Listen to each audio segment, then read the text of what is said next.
안녕하세요, 정덕현입니다. 오늘은 무인도의 디바라는 작품에 대해서 얘기를 좀 해보도록 하겠습니다. 여러분, 이제 무인도 하면 뭐가 떠오르시나요? 저는 생존 뭐 이런 게 먼저 떠오르거든요. 근데 무인도와 함께 디바라는 단어가 들어가 있는데 이 조합이 조금은 어울리지 않는 그런 면들이 있죠. 자, 무인도의 디바 어떤 작품일까요? 저는 이 작품을 한마디로 표현하면 생존자들의 이야기, 어떤 생존기라고 저는 얘기하고 싶거든요.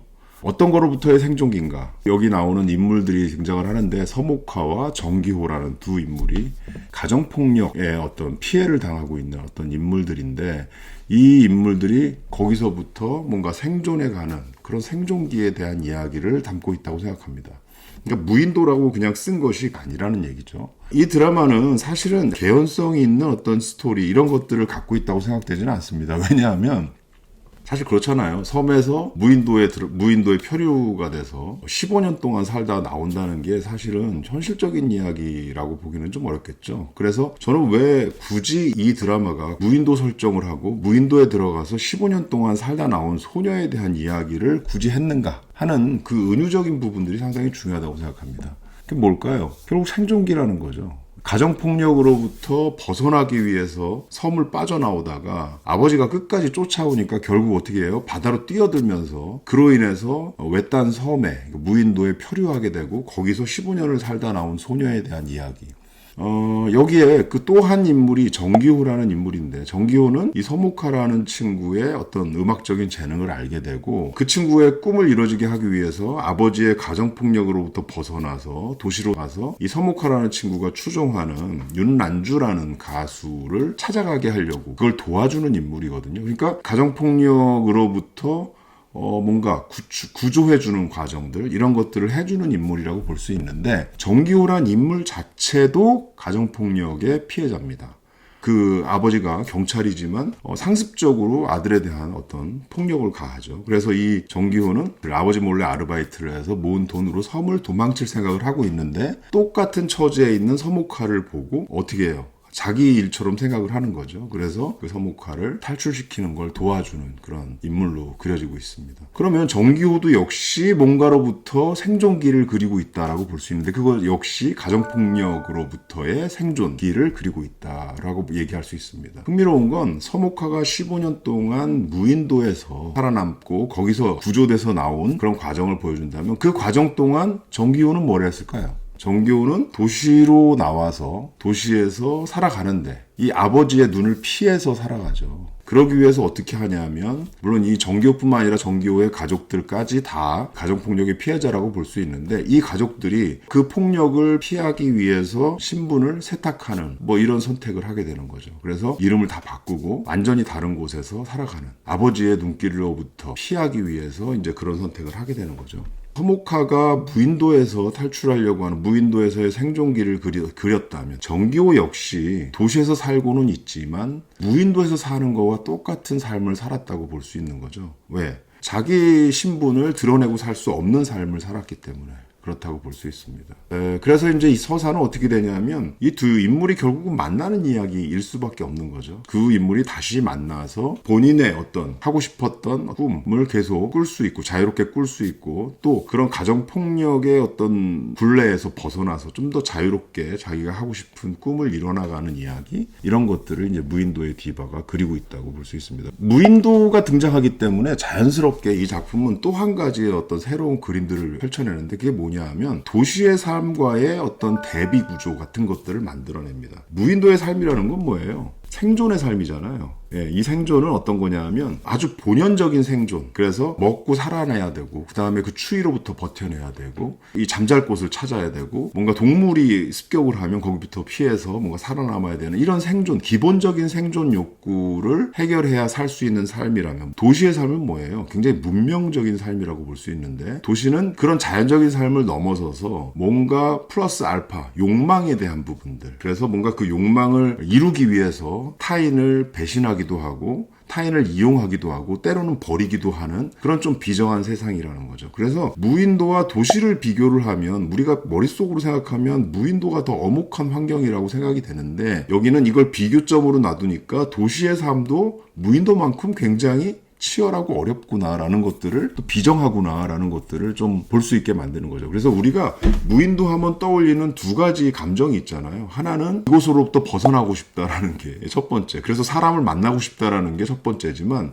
두 번째 다른 거는 뭐냐 하면 도시 생활에서 굉장히 사람에게 지친 사람들 입장에서는 오히려 무인도에 좀 들어가고 싶다. 사람들로부터 피해서 들어가고 싶다. 이런 양가적인 감정을 만드는 게 무인도라는 공간이거든요. 그래서 여기에 등장하는 도시의 삶, 여기선 주로 윤난주가 겪은 일들에 대한 것들로 이제 많이 등장을 하는데, 윤난주라는 서모카가 굉장히 추종했던 가수가 15년 후에 돌아와 보니 굉장히 초라한 어떤 처지가 되어 있더라. 근데 그 초라한 처지가 된 이유는 뭐다? 믿고서 회사를 같이 차렸던 매니저가 배신을 하는 거죠. 그 매니저가 이서준이라는 인물이거든요.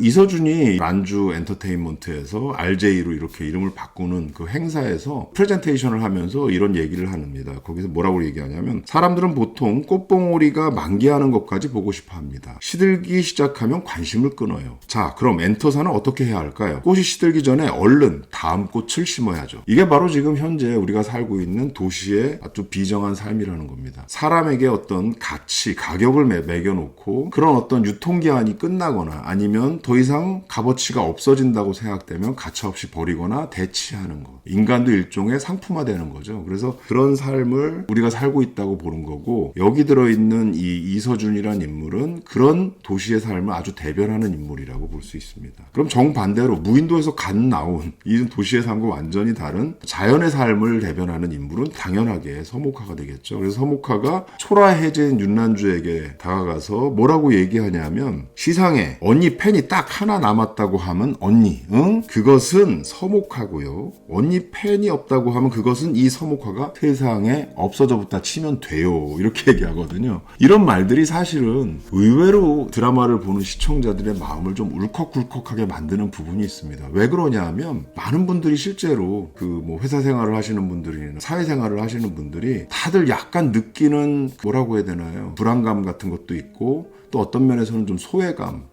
어느 정도 내 값어치가 조금 떨어졌다 싶으면 가차없이 누군가 나를 버릴 것 같은 이런 어떤 비정한 세상에서 다들 버텨내고 살아가고 있는 상황이잖아요. 우리가 흔히 얘기하는 우리가 존버 시대라고 이렇게 얘기하는 게 그런 건데, 이런 시대에 지금 서모카가 윤난주에게 하는 이런 무한 지지의 말, 응원, 이런 목소리는 어떤 면에서는 시청자들에게 그대로 다가오는 면들이 있거든요. 그래서 저거 너무 내 얘기 같아. 누군가 나도 저렇게 응원하는 사람이 있었으면 좋겠어. 이런 마음을 갖게 만드는 그런 대사가 아닌가 싶습니다. 또 여기서 유통기한이라는 얘기를 해서 여러분들이 이제 여기 보면 15년이라는, 무인도에서 15년 좀 과하다는 생각을 했는데, 이렇게 설정할 수밖에 없었겠구나라는 생각을 좀 하게 만든 게 뭐냐 하면, 결국 우리가 이 사회에서 나이도 일종의 유통기한처럼 우리가 자꾸 얘기를 하거든요. 사람의 값어치가 10대의 가치와 20대의 가치와 30대, 40대 이 가치가 다 다르다는 거죠. 서모카는 10대에 무인도에 들어갔지만 31살이 돼서 나오고, 윤난주는 20대에 아주 최고 절정기의 가수에 있었지만 지금 15년 후에 40대가 된 거죠. 그래서 둘 다 10대에서 30대, 20대에서 40대인데 연예계에서 보면 이게 아주 절묘한 시점입니다. 10대들을 대부분 다 아이돌을 시작하는 어떤 연령대로다가 생각을 하는데, 30은 마지노선으로 생각해요. 30이 넘으면 아이돌로 활동하기 어렵다, 이렇게 되는 거죠. 그래서 데뷔를 아직 하지 못한 서모카 입장에서는 31살이 돼서 나왔다는 건 이제 굉장히 뭔가 큰 장벽, 나이의 장벽을 갖고 시작한다, 이렇게 볼 수 있는 거고요. 또 윤난주 같은 경우는 20대에서 최고 절정을 찍지만, 사실은 이런 인물들이 대부분 이제 40대 정도가 되면 이제 기성가수, 약간 한물 간 가수로 치부가 돼서 더 이상 설 무대가 사라지는 이런 정도의 그 연령대로 좀 얘기가 될 수 있거든요. 나이에 의해서 가치로 바라보는 그런 부분들로 이렇게 좀 풀어내기 위해서 무인도에서 15년 세월이 흘러간 부분들이 좀 필요했다는 거죠. 이 작품은 결국 이 진실을 밝혀나가는, 그러니까 여기 보면 기본적으로 범죄가 좀 깔려 있잖아요. 그게 뭐냐 하면, 가정폭력을 끊임없이 일으키는 이 정기호의 아버지 같은 경우가 사실 대표적인 사례라고 볼 수 있겠죠. 그래서 그걸 피하기 위해서 이 정기호의 가족들이 다 신분 세탁을 해서 살아가는 이야기. 이 부분들이 사실은 거짓말, 어떻게 보면 자기 존재를 이름을 바꿔서 살아가는 거기 때문에 거짓의 삶이라고 볼 수 있는데, 그래서 강우학이라는 인물이 굉장히 중요한데, 이 인물이 결국 직업이 기자잖아요. 예, 기자는 뭐예요? 진실을 밝히는 어떤 직업을 갖고 있는 건데, 이 인물이 아마 향후에 이 많은 진실들을 이제 파헤치면서 모든 걸 좀 제자리로 돌아가게 만들기 위해서 노력하는 그런 모습들을 보이지 않을까라는 생각을 합니다. 중간에 좀 뜬금없이 저수지 신이 쓱 나오거든요. 신분 세탁을 한 가족 이야기가 나오면서 저수지 신이 쓱 나오는데, 이게 상당히 좀 음산한 면이 있습니다. 결국 많은 것들 수면 아래 숨겨놓은 것처럼 보이지만, 그게 마르면 그 안에 숨겨져 있던 진실들이 밖으로 드러날 것이다 라는 암시를 하는 씬인데, 물론 실제로 그럴지는 모르겠지만 제 상상력으로는 그 안에 그 지금 이 신분 세탁을 한 이 이름들, 이 이름의 가족들이 어떤 극단적인 선택을 한 부분이 있지 않았을까, 아니면 어떤 뭐 비극적인 어떤 가족사가 있지 않을까라는 생각을 좀 합니다. 그래서 그 이름을 대신 이들이 쓰고 있는 거라고 저는 그렇게 이야기 구조가 될 거라고 보이거든요. 그래서 결국은 이 진실을 밝혀나가는 서사 구조도 상당히 좀 흥미롭게 좀 진행이 되는 작품이라고 볼 수 있습니다. 결국은 이 작품은 쌍방구원 서사라고 볼 수 있는데, 무인도 생존기를 통해서 이 서목하가 배웠던 것들을 통해 윤난주와 강복월 그 가족들이 갇혀있는 무인도, 이들은 지금 도시에 있지만 여전히 뭔가 갇혀있죠. 도시의 어떤 섬에 갇혀있는 것처럼 살고 있는데, 이 무인도로부터 서목하가 결국은 어떻게 이들을 구원해낼 것인가에 대한 이야기라고 볼 수 있겠죠. 무인도는 어떤 면에서는 우리가 사는 삶에 대한 부분들이고, 그 삶 속에서 우리가 굉장히 힘들고 버티기 힘들어도 그래도 그거를 좀 버티게 해주는 아름다운 노래를 부르는 디바, 이거를 이제 대척점으로 세워서 이 세계가 그래도 좀 살만한 어떤 세상으로 나가려면 어떻게 해야 되는가에 대한 이야기를 이 작품이 담고 있다고 생각합니다. 여러모로 좀 품이 좀 드라마틱하게 그리다 보니까 극적 구성들이 많이 돼 있고, 그래서 조금은 개연성에 대한 부분들은 좀 약한 것이 사실입니다. 그럼에도 불구하고 이 작품의 힘은 어디서 나오냐면, 그런 부분들을 상당 부분 눌러주는 박은빈이라는 배우가 갖고 있는 어떤 선한 이미지, 그런 선한 이미지죠. 그 다음에 굉장히 에너제틱한 느낌. 그래서 보는 사람들로부터 그냥 자연스럽게 뭔가 힐링이 되고 응원받는 듯한 느낌?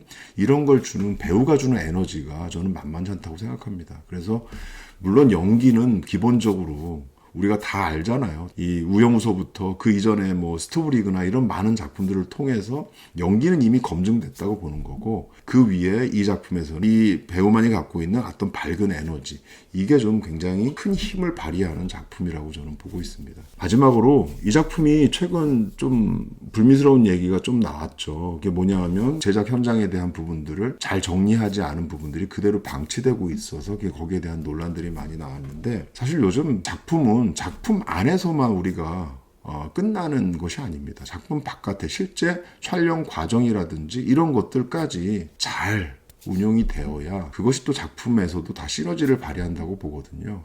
그런 점에서 보면 앞으로 이제 촬영하시는 분들이나 이 제작하시는 분들도 그런 것까지 굉장히 좀 많이 신경을 써주기를 좀 바랍니다. 무인도 같은 세상이지만 그 세상에서 디바 같은 어떤 힐링이나 위로를 줄 수 있는 그런 드라마가 되기를 기원하면서 오늘 이야기 마치도록 하겠습니다. 감사합니다.